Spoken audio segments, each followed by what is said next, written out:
আগামী জাতীয় সংসদ নির্বাচনে 237 আসনে প্রার্থী ঘোষণা করেছে হারু প্রার্থী বিএনপি। হারার আগে হারু প্রার্থী বলা ঠিক না, কিন্তু ওরা পণ করেছে হারিবেই। আমার মাঝে মাঝে অবাক লাগে, বিএনপি কি বুদ্ধি যুদ্ধি আছে এমন লোক নাই? এখন অনেকে কইতে পারেন সব বুদ্ধি গেলে আপনারই আছে আর সবাই তেজপাতা। তাহলে আসেন আমরা অঙ্ক কইসা বুঝে দেখি, কেন বিএনপি যা সিট পাইতো তার চেয়ে কম সিট পাইবে এমনি নমিনেশন ঘোষণা করায়।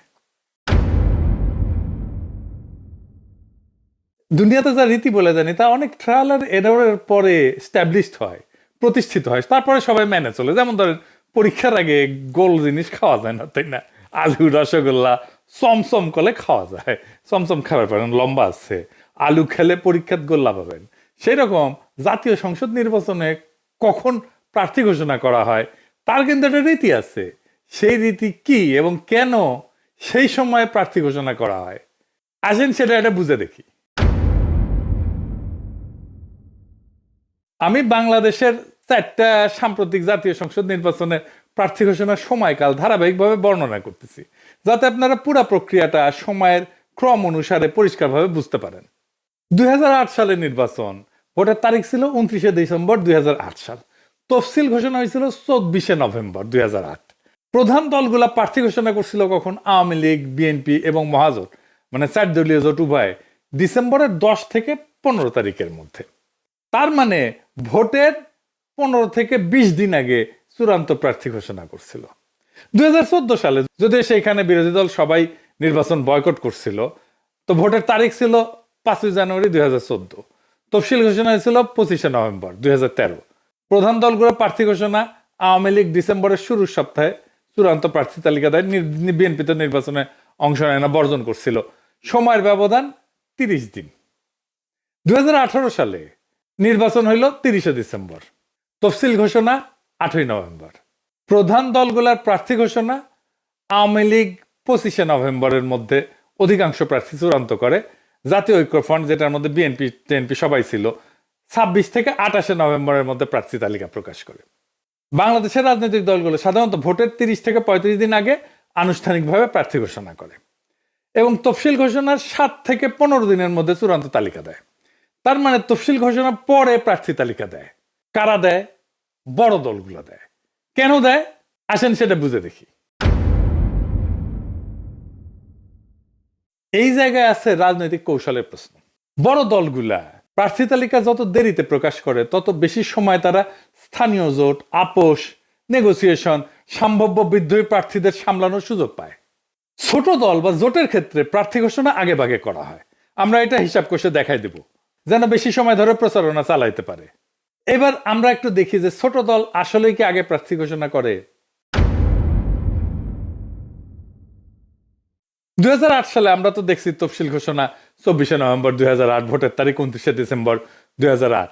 ছোট দলগুলা মানে জাতীয় পার্টি এরশাদ 28শে নভেম্বরের মধ্যে অধিকাংশ প্রার্থী ঘোষণা করে। ইসলামী দল এবং বামপন্থী জোট, যেটা জাতীয় সমাজতান্ত্রিক দল, ওয়ার্কার্স পার্টি ইত্যাদি, নভেম্বরের শেষ সপ্তাহে প্রার্থী প্রকাশ করে, অর্থাৎ ভোটের 30 দিন আগে থেকে প্রচারণা শুরু করে। 2014 সালের নির্বাচনে তফসিল ঘোষণা করে 25শে নভেম্বর, ভোটের তারিখ 5 জানুয়ারি। বিএনপি ছিল না, ডিসেম্বরের শুরু থেকে 1 থেকে 5 ডিসেম্বরের মধ্যে ছোট দলগুলো প্রার্থী ঘোষণা করে 30 থেকে 35 দিন সময় আগে। 2018 সালের নির্বাচনে তফসিল ঘোষণা 8ই নভেম্বর 2018, ভোটের তারিখ 30শে ডিসেম্বর 2018। ছোট দলগুলা যেমন ইসলামী আন্দোলন, বাংলাদেশ জেএসডি, বিকল্প ধারা, গণফোরাম, ঐক্যফ্রন্ট, এগুলো নভেম্বরের 10 থেকে 20 তারিখের মধ্যে প্রার্থী তালিকা ঘোষণা করে। এরশাদ 20 নভেম্বরের মধ্যে অধিকাংশ আসনে প্রার্থী চূড়ান্ত করে।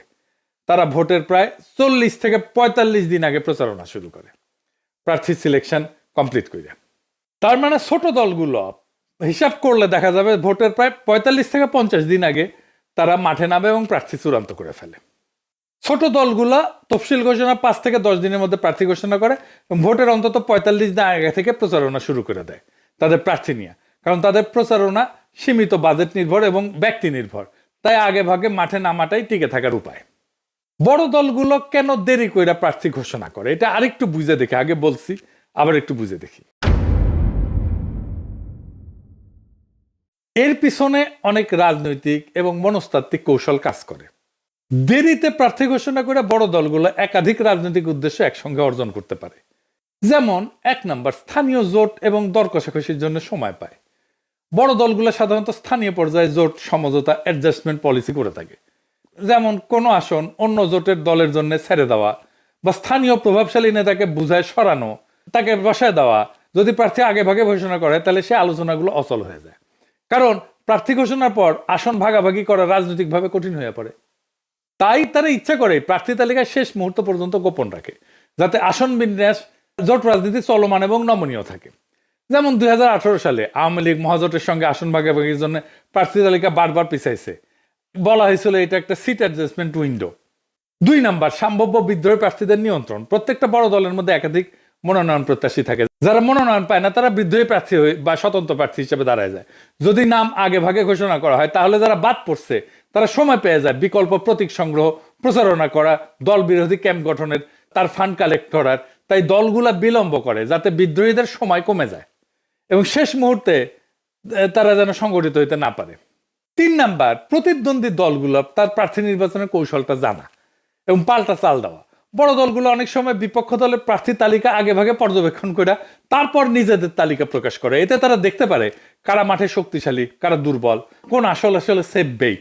তারপর তারা নিজের মনোনয়ন সমন্বয় করে এমন প্রার্থী দেয় যারা সেই এলাকায় ব্যক্তিগতভাবে জনপ্রিয় বা আর্থিকভাবে শক্তিশালী। খুবই সিম্পল হিসাব। 2008 সালের নির্বাচনে আওয়ামী লীগ বিএনপি জোটের প্রার্থী তালিকা প্রকাশের পর কিছু আসনে কৌশলগতভাবে প্রার্থী বদল করছিল। কিন্তু 4 নম্বর, গণমাধ্যমের অ্যাটেনশন ম্যানেজমেন্ট। আর কি, প্রার্থী তালিকা প্রকাশ করাটাই বড় দলের জন্য একটা মিডিয়া মোমেন্ট। কিন্তু সাংবাদিক, ভোটার, প্রতিদ্বন্দ্বী সবাই তখন মনোযোগ দেয়। তাই বড় দলগুলো এই ঘোষণাটাকে একটা রাজনৈতিক নাটকীয়তা বা কৌশলগত সময় নির্ধারণের ইভেন্টে পরিণত করে। তাই দেরিতে প্রকাশ মানে মিডিয়ার ফোকাস ধরে রাখা, আলোচনা দীর্ঘায়িত করা এবং প্রচারণার মোমেন্টাম বজায় রাখা। 5 নম্বর, আভ্যন্তরীণ দ্বন্দ্ব ঠান্ডা রাখা। অনেক সময় দলের কেন্দ্রীয় নেতৃত্ব একাধিক লবির মধ্যে ভারসাম্য রাখতে চায়। আগে ভাগে প্রার্থী ঘোষণা করলে লবিগুলোর চাপ বাড়ে, ক্ষোভ, গণবিক্ষোভ, এমনকি প্রার্থী বর্জনের মতো পরিস্থিতি তৈরি হয়। তাই দলগুলো শেষ মুহূর্তের একটা সেটেলমেন্ট প্যাকেজ দেয়। কাউকে এমপি প্রার্থী, কাউকে ভবিষ্যৎ পদ, কাউকে প্রতিশ্রুতি দেওয়া দলের ঐক্য রক্ষা করে। নির্বাচনের একটা ইকোনমি আছে। এই নির্বাচনী ইকোনমিটাকে ম্যানেজ করা, এটা প্রভাব কেনাবেচা নিয়ন্ত্রণ করা। যেমন প্রার্থী ঘোষণার পর থেকে ভোট পর্যন্ত অর্থ, প্রভাব, পৃষ্ঠপোষকতা এগুলো সক্রিয় হয়। বড় দল যত দেরিতে প্রার্থী চূড়ান্ত করে তত বেশি তারা অর্থনৈতিক প্রবাহ নিয়ন্ত্রণে রাখতে পারে, নিজেদের নিয়ন্ত্রণে। এবং মানি পলিটিক্স যেটা, এটা অনিয়ন্ত্রিত বিস্তার ঠেকাইতে পারে, অন্তত আংশিকভাবে। তাই বড় দলগুলোর জন্য দেরিতে প্রার্থী তালিকা প্রকাশ করা কোনো বিশৃঙ্খলা না, এটা এক ধরনের কৌশলগত টাইমিং পলিটিক্স, যেখানে সময়কে নিয়ন্ত্রণ করে তারা আভ্যন্তরীণ সংঘাত, স্থানীয় প্রতিদ্বন্দ্বিতা এবং নির্বাচনী ক্যালকুলেশন এটা নিয়ন্ত্রণ করে। তফসিল ঘোষণার দিন থেকে ভোটের দিন পর্যন্ত বড় দল টাইম ম্যানেজমেন্ট করে প্রতিদ্বন্দ্বীদের চাইতে আগায় থাকে। বিএনপি আগে প্রার্থিতা ঘোষণা করে ছোট দলের মতো আচরণ করে ফেললো, আভ্যন্তরীণ কোন্দল বাড়ায় দিল, বিদ্রোহী প্রার্থীদের সংগঠিত হওয়ার সুযোগ দিল। ধরেন কুমিল্লার হাজী আমিনুর রশিদ ইয়াসিন, কুমিল্লার 6 আসনে বিএনপির মনোনয়ন পায়নি। ওনার সমর্থকেরা রাস্তা অবরোধ করে বিক্ষোভ করতেছে।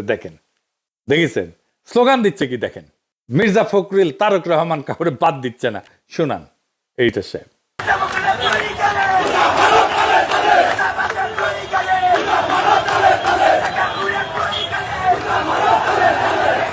উনি কিন্তু ভালো মানুষ, ইয়াসিন সাহেব ধান্দা করার জন্য রাজনীতিতে আসেন না। আমি শিওর উনারে বিএনপির বিরোধীরা মনোনয়ন দিলে বিএনপির প্রার্থী হাইরা যাবে।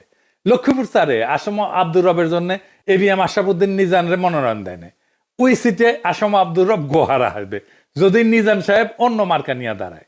আমার হিসাবে বিএনপি 40 থেকে 50টা সিট হারাবে।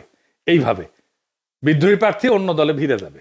হারাধনের 10টি ছেলে রইল বা কি এক, এমনিতেই ক্ষমতায় যাবে কিনা সেটাই প্রশ্ন। তার মধ্যে ভুল কৌশলে সিট হারানোর কাম করলো, মানে মোটে মা রাধে না তপ্ত আর পান্তা। আর কি মহা ভুল করিছে? খালেদা জিয়াকে মনোনয়ন দিছে 3টে আসনে। এটা একটা ডিজাস্টার হবে। আমি সমস্ত রেসপেক্ট, খালেদা জিয়ার প্রতি সমস্ত রেসপেক্ট রেখে বলতেছি, খালেদা জিয়া সবকিছুর ঊর্ধ্বে থাকবেন। ওনারে আমরা সবকিছুর ঊর্ধ্বে রাখতে চাই, আর ওরা বিএনপির নেত্রী বানাইতে চায়। উনি কেন ইলেকশন করবেন? উনি প্রেসিডেন্ট হবেন বাংলাদেশে। বিএনপি বাদেও যে কোনো দল ক্ষমতা আসলে খালেদা জিয়া প্রেসিডেন্ট হিসেবে প্রথম পছন্দ থাকতেন। উনাকে ওনার শরীরের এই অবস্থায় ইলেকশনে নামাইয়া তো বিএনপি তার দুর্বলতা প্রকাশ করলো। মানে ম্যাডাম তো গত 14 মাসে কোনো পলিটিক্যাল কাজে যুক্ত ছিলেন না। উনি সেরিমোনিয়াল প্রেজেন্সে যেখানে দরকার সেখানে থাকবেন, যেখানে শারীরিক সক্ষমতা লাগে সেখানে ওনাকে টাইনে আনা তো মোটেই ঠিক না। উনি কি সংসদের মিটিং এ থাকতে পারবেন? পারবেন না। উনি কি এলাকায় যাইতে পারবেন? পারবেন না। এমনকি উনি কি 3টা এলাকায় গিয়ে একটা করে নির্বাচনী সভা করতে পারবেন? পারবেন না। এমপি হওয়ার কাজ তো সিরিয়াস ফিজিক্যাল স্ট্যামিনার কাজ। তাহলে বিএনপি কেন উনারে ভোটে দাঁড় করাইলো? করুণা বা সিম্প্যাথি ভোট পাওয়ার জন্য।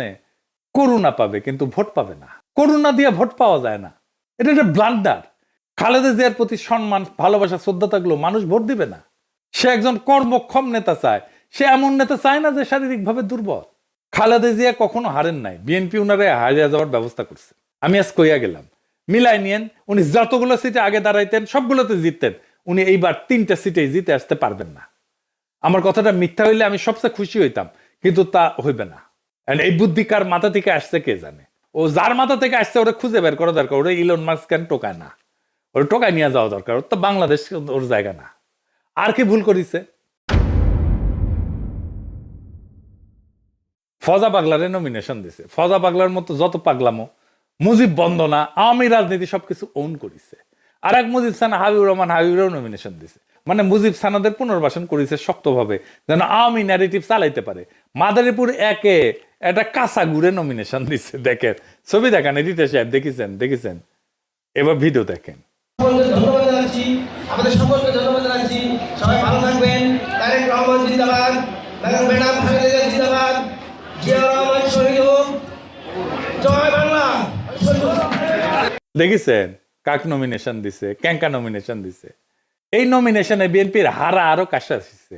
এইটা সাহেব চাকভুম গানবি। না হাঙ্কারে না, দুঃখ পাওয়া উচিত। দুঃখ আপনারাও দুঃখ ভাব করেন। এটা সাহেব সানাই বাঁচবি, দুঃখের সুর। আর হ্যাঁ, শেখ রুমিনুর রহমান নমিনেশন পায় নাই, এজন্য খুশি হয়েন না। ওই উচ্চ কক্ষে যাবি, হ্যাঁ, সাথে জামাই কোটার বুদ্ধিজীবীও যাবি, ডাক্তার জাহিদ যাবি, তাসনিম খলিল যাবি। লিগে রেখেন, আজকে কয়ে দিলাম, বিএনপি সরকার গঠন করুক বা না করুক, কিছু সিট তো পাবে উচ্চ কক্ষে। সেই উচ্চ সিটগুলা এদের বসাবে। তো শেষে একটা কথাই বলা যায়, বিএনপি এখন এমন এক বরের মতো যে বিয়ের তারিখ ঠিক করার আগেই দাওয়াতনামা বিলাইছে, কিন্তু কই না পালায় গেছে তা খেয়াল করে নাই। প্রার্থী ঘোষণা করতে গিয়ে আরে এমন তাড়াহুড়া করলো যেন মাঘের শীতে গরম জিলাপি খাওয়ার লাইন ধরিছে, কিন্তু দোকান এখনো খোলেইনি। আর খালেদা জিয়াকে 3টে আসনে মনোনয়ন দেওয়া মানে দৌড় প্রতিযোগিতায় নিজের দাদিকে নামানো। এই আশায় যে সবাই সম্মান করে জিতাই দিবে। সম্মান দিবে ঠিকই, কিন্তু জেতাবে না। ভোট তো দৌড়ের মতো, যে আগে পৌঁছায় সেই জেতে। ফজা পাগলার মুজিব সানাদের নমিনেশন দেখে মনে লাগতেছে যে বিএনপি এখন রাজনীতি না, রিহ্যাবিলিটেশন সেন্টার হইতেছে।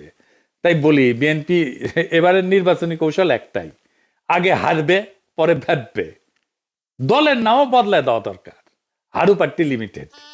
এই সাহেব এখন সানাই না একটা বাঁশির সুরে শেষ করেন। হ্যাঁ, আর একটা গান গাই আমি।